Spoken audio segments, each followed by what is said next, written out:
Assalamualaikum warahmatullahi wabarakatuh. Salam sejahtera bagi kita semua. Om Swastiastu, Namo Buddhaya, salam kebajikan. Perkenalkan, nama saya Kurniawati Darmaningrum, dosen program studi S1 Manajemen dari Fakultas Ekonomi dan Bisnis Universitas Tunas Pembangunan Surakarta. Spesialisasi saya adalah mengajar dalam bidang manajemen pemasaran. Salah satu mata kuliah yang saya ampu adalah digital marketing. Mata kuliah pemasaran digital hadir sebagai respon terhadap perkembangan teknologi yang berkembang pesat saat ini. Teknologi tidak hanya mengubah kajian-kajian keilmuan dalam bidang pemasaran, tetapi juga mengubah strategi dan fungsi pemasaran dalam sebuah bisnis. Dengan mengikuti mata kuliah ini, mahasiswa diharapkan memiliki kemampuan menjelaskan konsep dasar pemasaran digital, melakukan analisis lingkungan pemasaran digital, mengimplementasikan konsep segmentasi, targeting, dan positioning, merencanakan strategi pemasaran digital, dan mengevaluasi performa pemasaran digital. Agar mampu mencapai kemampuan tersebut, mahasiswa akan diberikan topik-topik pembelajaran yang sudah disesuaikan dengan capaian pembelajaran dari mata kuliah pemasaran digital. Mata kuliah ini memiliki bobot 3 SKS dan menggunakan metode DIA atau Delivery, Interaction, dan Assessment dalam penyampaian materinya. Dalam metode delivery ini, saya menggunakan buku textbook yang berjudul e-marketing dari Strauss and Frost sebagai buku panduan dalam mata kuliah ini. Buku ini digunakan sebagai panduan utama untuk mahasiswa dalam pembelajaran. Kemudian saya juga memakai buku e-marketing dari Stokes sebagai pendukung dalam pembelajaran mata kuliah ini. Setiap minggunya akan ada pembahasan case study berdasarkan topik yang sedang dibahas. Dengan case study ini, mahasiswa dapat mengasah kemampuan problem solving dari case-case yang terjadi pada dunia bisnis yang terjadi. Metode assessment atau penilaian mahasiswa yang akan dilakukan dalam mata kuliah pemasaran digital saya sampaikan di awal perkuliahan agar mahasiswa dapat menyusun strategi agar perkuliahan berjalan lancar dan mendapatkan nilai yang memuaskan. Selanjutnya, saya akan memberikan cuplikan suasana pembelajaran di kelas saya. Assalamualaikum warahmatullahi wabarakatuh. Waalaikumsalam warahmatullahi wabarakatuh. Teman-teman semuanya. Hari ini kita masuk di perkuliahan kita yang selanjutnya adalah terkait materi konten strategi. Kemarin kita sudah belajar apa aja? Teman-teman ingat nggak? Sebelumnya ada sosial media marketing, ya kan? Kemudian kita juga belajar terkait basic-basic digital marketing. Nah, hari ini ya, salah satu hal yang penting dalam digital marketing adalah terkait konten strategi.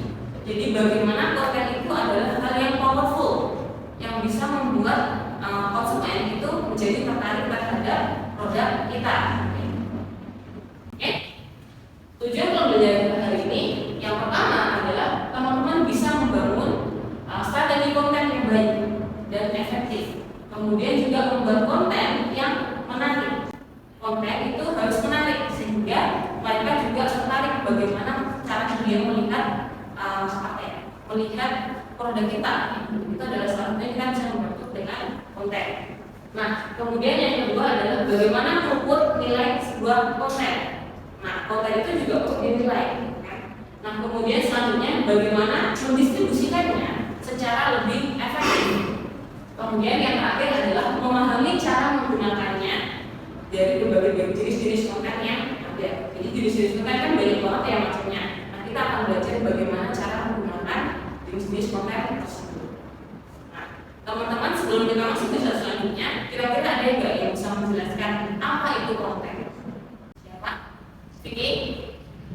Kira-kira apa konten? Yang lain? Nabila? Gambaran tentang produk. Ada lagi? Novi apa? Oke, ada lagi?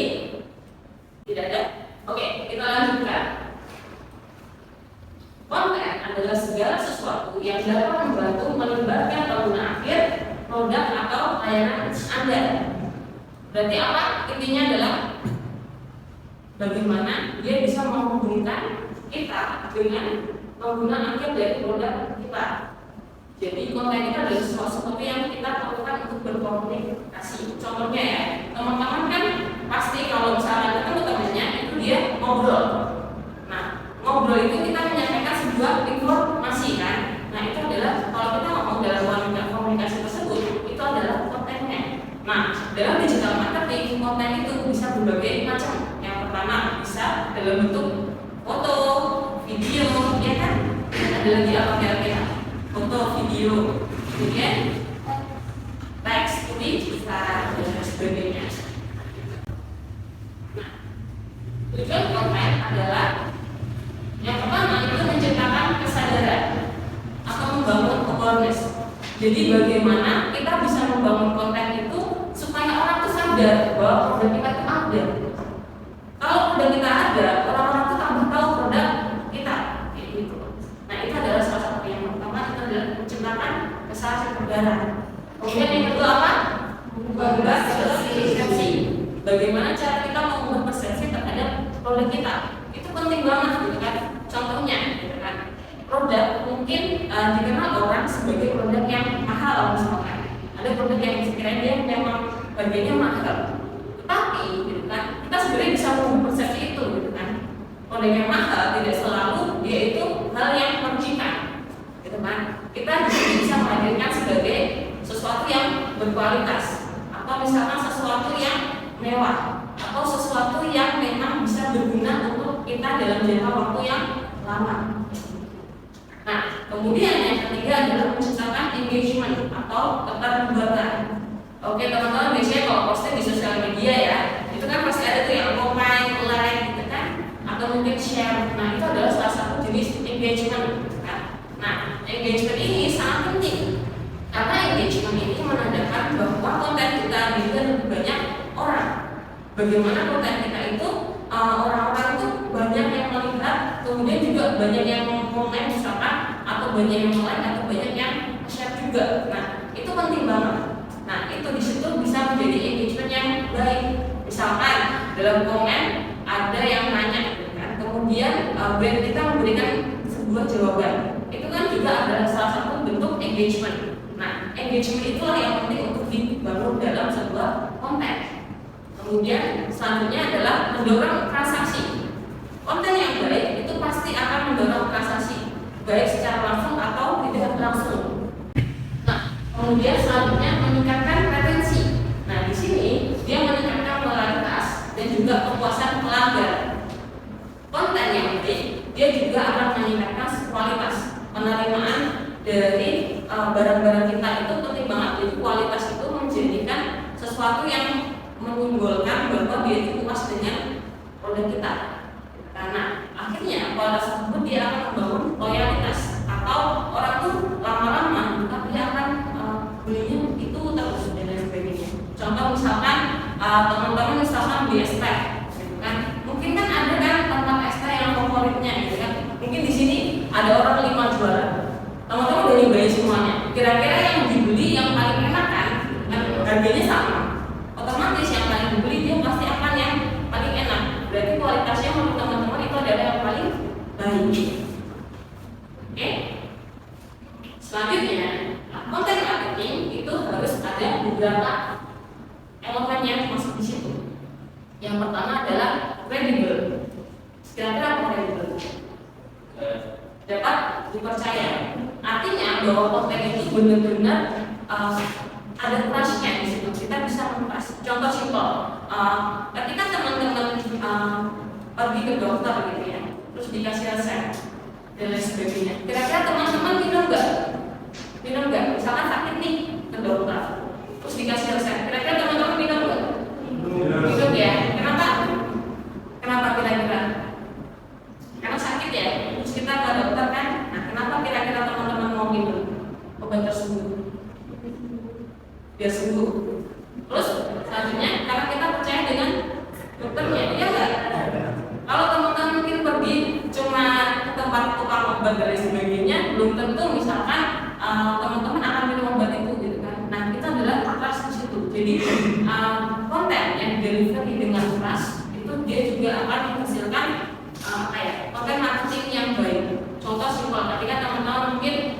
berjualan produk-produk kesehatan, gitu kan? Otomatis harus ada kan basicnya. Kenapa produk kita sehat?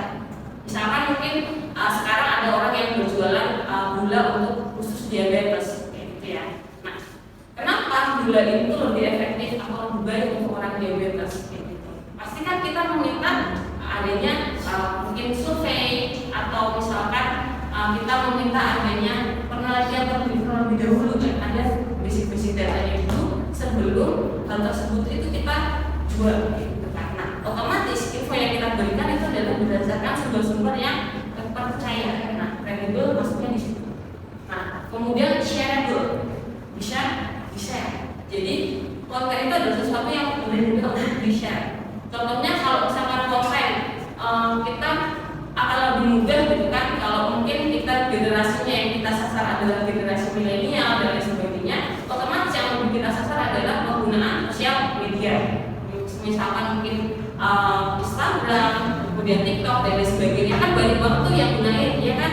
Nah, itu akan lebih mudah untuk di share kalau di situ. Nah, kemudian useful or fun, berguna atau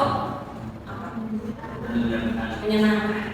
Nah, jadi konten itu juga harus mudah, ini harus ada mengandung itu.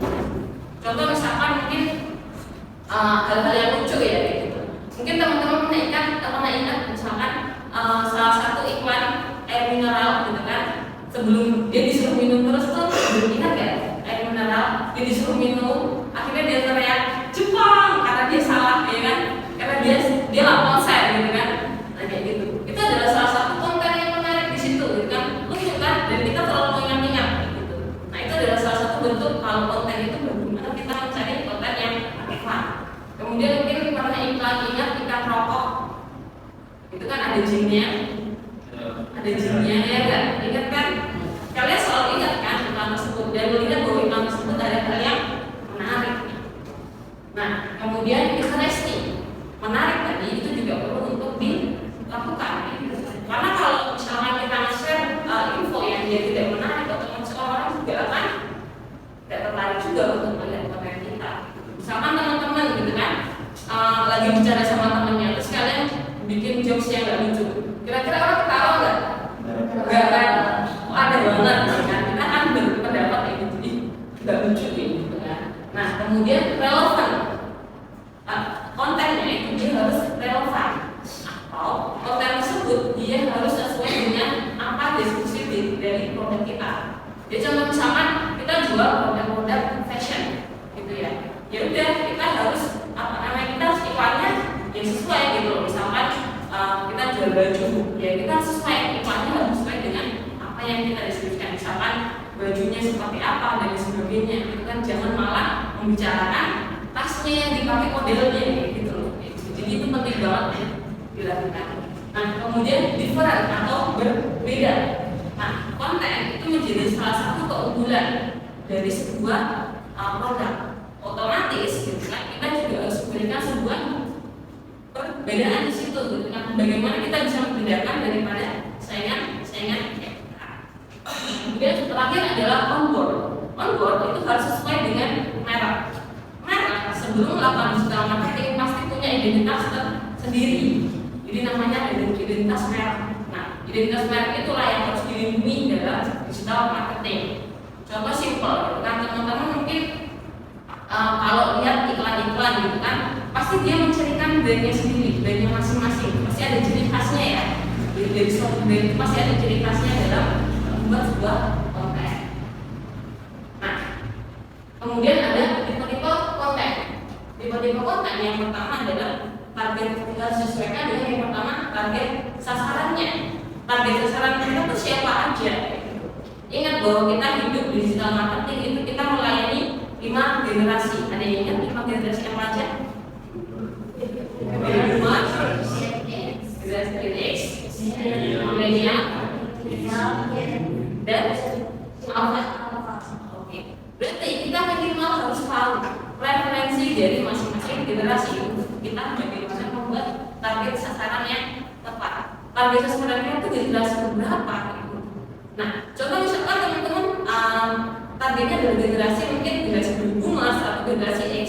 Itu kalau teman-teman melakukan digital marketing marketing, otomatis teman-teman juga harus menyesuaikan medianya dan lain sebagainya kayak gitu. Kemudian selanjutnya siklus pembelian. Siklus pembelian itu ada beberapa. Yang pertama muncul itu adalah awareness. Jadi kita tahu apa sih bagaimana cara kita membentuk awareness dari orang-orang. Dan kita tuh tahu produk itu tuh seperti apa, konsumen itu tahu produk kita tuh seperti apa dan sebagainya.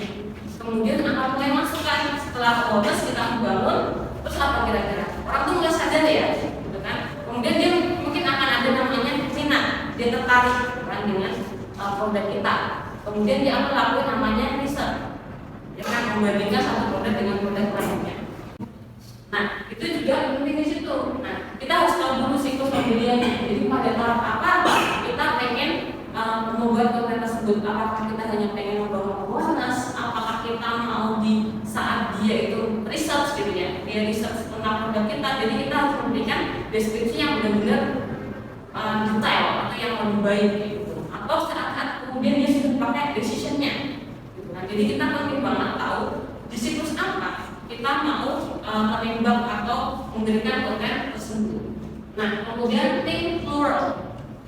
Jadi jangan membatasi diri teman-teman hanya dalam satu jenis konten, ya kan? Biasanya mungkin konten tadi kan bermacam-macam ya, ada foto, ada video, ada teks dan lain sebagainya. Atau saluran distribusinya yang macam-macam. Misalkan kita iklan di Instagram, bisa juga kan kita iklan di TikTok atau kita iklan di Twitter dan lain sebagainya. Kita bikin AdSense itu kan bisa aja, gitu kan? Nah, jangan membatasi diri di situ. Kemudian yang terakhir adalah don't just take the easy mistake. Jangan mengambil jalan yang mudah. Jadi istilahnya kita tuh harus berpikir out of the box gitu ya. Jadi kita bagaimana cara membuat konten yang kreatif, yang menarik, yang sekiranya orang itu bakal tertarik gitu. Jadi jangan hanya bikin konten yang sekiranya itu mudah untuk kita, tetapi bikinlah konten yang sekiranya dari pandangan konsumen itu menarik mereka untuk melihat produk kita. Kemudian ada namanya saluran distribusi. Setelah kita tahu konten seperti apa, itu konten seperti apa yang kita gunakan, sasarannya kita sudah tahu, kita harus melakukan namanya penentuan saluran distribusi. Nah, saluran distribusi itu ada 3. Yang pertama ada own channel atau channel yang dimiliki oleh suatu brand. Jadi biasanya mungkin di website teman-teman mungkin pernah lihat ya produk-produk di website dan sebagainya, kan? Atau Instagramnya, Instagram pribadinya. Nah, kalau channel itu adalah channel-channel yang dia tidak bisa dibeli dengan uang. Jadi dia nggak bisa dibeli dengan uang. Contoh misalkan siaran pers gitu, atau misalkan teman-teman berita itu kan nggak bisa dibeli ya. Nah, kayak gitu. Kemudian yang terakhir adalah paid channel atau saluran yang bisa kita beli. Contoh ada pernah lihat AdSense ya? Misalkan teman-teman di Instagram itu pernah melihat namanya AdSense. Jadi teman-teman nyari apa, terus nanti pasti di Instagram itu ada iklannya gitu. Jadi menyesuaikan sesuai dengan kebutuhan kita. Nah, selanjutnya elemen kunci untuk mengukur efektivitas. Jadi setelah kita melakukan sharing, kan kita sudah punya jalur distribusi yang baik, kita sudah men-share kontennya dan lain sebagainya. Pastinya kita harus punya cara untuk mengukur konten itu efektif nggak, kan, dan lain sebagainya. Jadi kita penting banget ya untuk melihat konten tersebut itu memang distribusikan secara efektif dan efisien. Nah, yang pertama kita lihat adalah volume dan jangkauannya. Nah, ini terkait kuantitas. Jadi kita bisa melihat, misalkan jumlah follower kita tuh meningkat nggak setelah kita melakukan digital marketing atau setelah kita membuat konten. Kan, kemudian yang kedua, engagementnya seperti apa, gitu kan? Comment, likes, share-nya itu seperti apa? Tinggi nggak, naik nggak di situ. Nah, kemudian selanjutnya keterlibatan dan konsumsi. Nah, kalau tadi kita bicara terkait kuantitas, ini kita bicara terkait kualitas. Jadi bagaimana kualitas dari interaksi tersebut? Nah, apakah yang berinteraksi itu benar-benar konsumen yang memang nanti beli produk kita, ataukah konsumen itu benar-benar merasa terbantu dengan konten kita dan lain sebagainya. Nah, kemudian perolehan dan nilai. Nah, di sini gitu kan kita akan melihat lebih banyak di outputnya. Jadi kita melihat bagaimana penjualannya kita meningkat atau apa namanya kita ada kenaikan dalam kelihatan nggak kenaikannya kan, misalkan penjualannya sebelum kita melakukan marketing gitu kan itu 100, kira-kira naik nggak banyak atau sedikit dan sebagainya, itu perlu dievaluasi karena pastinya perusahaan itu juga nggak mengeluarkan uang yang kecil untuk melakukan konten strategi atau digital marketing. Jadi pasti dia istilahnya tuh mengeluarkan uang yang sudah sesuai dengan budget itu, kira-kira dia efektif nggak atau sesuai nggak hasilnya seperti yang kita inginkan. Oke, ini dari saya. Apakah dari teman-teman ada pertanyaan terkait materi? Ya, silakan sebutkan namanya dari Mas. Karena namanya si Ainul saya dan si Mas Nabi. Silakan disebutkan pertanyaannya. Sebenarnya apa jenis-jenis dari saluran distribusi dan untuk keunggulan dan kelemahannya itu apa? Oke, saluran distribusi itu juga pasti ada namanya keunggulan dan kelemahannya, gitu kan? Kalau kita lihat yang pertama itu ada namanya on channel, artinya channel itu hanya dimiliki oleh siapa tadi? Dimiliki oleh brand. Jadi biasanya terbatas di website dan sebagainya. Kelemahannya karakteristiknya adalah website yang dia punya. Misalkan contoh website yang dia punya, otomatis sharingnya dia nggak bisa ke banyak tempat. Gitu ya. Jadi istilahnya yang karena dia hanya cuma website dan sebagainya, otomatis keterbatasan akses itu menjadi salah satu problematika di sini. Keunggulannya apa? Kira-kira apa? Dia nggak perlu bayar karena gratis ya. Karena gratis karena dia punya channel itu sendiri. Gitu. Nah, kemudian yang kedua adalah on channel. Nah, keunggulannya kita bicara terkait di sini gitu kan. Karena di on channel itu kan dia melibatkan terkait pers, humas dan sebagainya. Otomatis gitu kan, kita juga punya jangkauan yang banyak walaupun tidak sebanyak pay channel kan, tapi dia sudah punya jangkauan yang lebih luas dibandingkan on channel. Gitu. Nah, tetapi gitu kan, dia kelemahannya adalah kita di jangkauannya tidak terlalu banyak. Jadi mungkin tidak tepat sasaran sesuai dengan generasi yang atau konsumen yang dia tuju. Oke, baik, sekian presentasi dari saya. Terima kasih atas keterlibatan teman-teman, partisipasi teman-teman dalam materi saya. Wassalamualaikum warahmatullahi wabarakatuh. Assalamualaikum warahmatullahi wabarakatuh. Kenalkan, kami dari kelompok 5 yang beranggotakan saya sendiri, Rahmani Farukani. Saya Vera Ferdiana. Saya Verawati Sudarmaningsih. Di sini kami akan mempresentasikan materi tentang konten strategi. Baik, masuk ke materi yang pertama. Pemasaran konten. Pemasaran konten adalah bentuk pemasaran yang berfokus pada membuat, menerbitkan, dan mendistribusikan konten untuk audiens yang ditargetkan secara online. Konten sering digunakan oleh bisnis untuk menarik perhatian dan menghasilkan arahan untuk memperluas basis pelanggan dan meningkatkan penjualan online. Konten yang bagus haruslah kredibel, shareable, berguna atau menyenangkan, menarik, relevan, beda pada merek.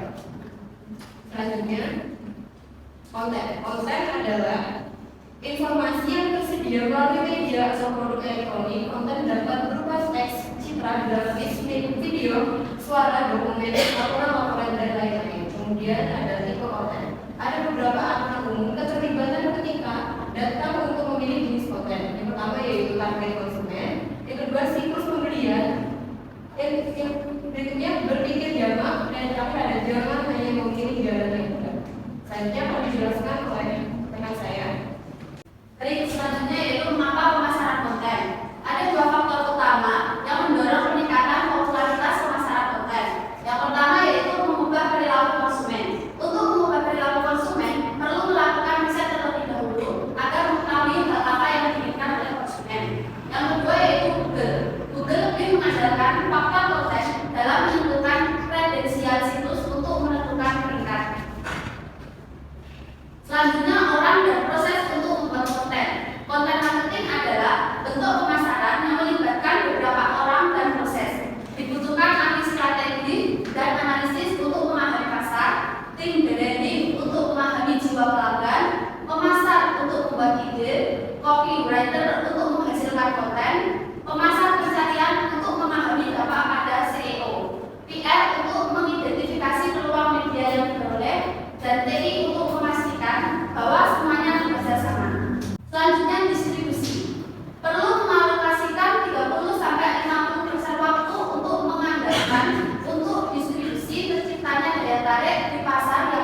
liputan media, dan sebutan di sosial media. Selanjutnya itu ada matriks kelibatan dan konsumsi. Nah, di sini metrik ini melihat kualitas interaksi dan diskusi pelanggan seperti interaksi konten, pemicu sosial, dan keterlibatan sosial.